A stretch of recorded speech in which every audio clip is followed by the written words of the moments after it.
మీ తెలుగు నేస్తం Telugu stop app వెంటనే play store, app store లో డౌన్లోడ్ చేసుకోండి. ప్రతిక్షణం అన్ని తెలుగు వార్త విశేషాలతో పాటు మీ లోకల్ ప్రాంత వార్తలు కూడా సులభముగా తెలుసుకోండి. సమాజంలో పరిస్థితులు చాలా దారుణంగా మారిపోతున్నాయి. పేదవాడు మొదలుకొని ధనవంతుడు వరకు ఎవరూ కూడా ఒత్తిడిని జయించలేకపోతున్నారు. ఇదే సమయంలో చిన్న చిన్న విషయాలకే ప్రాణాలు తీసేసుకుంటున్నారు. చిన్నలు మొదలుకుని పెద్దల వరకు ఇటువంటి రకమైన ఆలోచన ధోరణితోనే వ్యవహరిస్తున్నారు.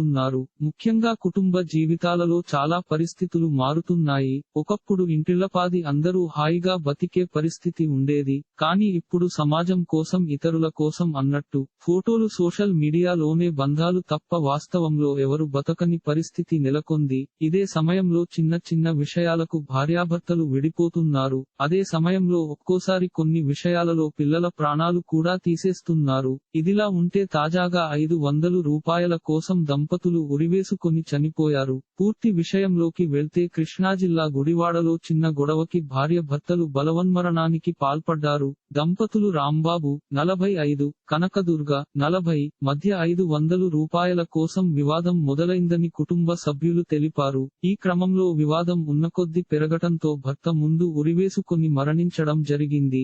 ఈ విషయానికి తెలుసుకున్న భార్య కూడా ఆత్మహత్య చేసుకున్నట్లు తెలిపారు. పోలీసులు కేసు నమోదు చేసుకుని దర్యాప్తు చేస్తున్నారు. ఈ ఘటనతో స్థానికులు ఎంతో విభ్రాంతికి గురయ్యారు. ఇలాంటి మరిన్ని తెలుగు వార్త విశేషాలు కోసం ఛానల్ కి సబ్స్క్రైబ్ చేసి గంట నొక్కడం మర్చిపోకండి. ఈ వీడియోని తోటి మిత్రులకి షేర్ చేయండి. మీ అభిప్రాయాన్ని కామెంట్ లో తెలపండి.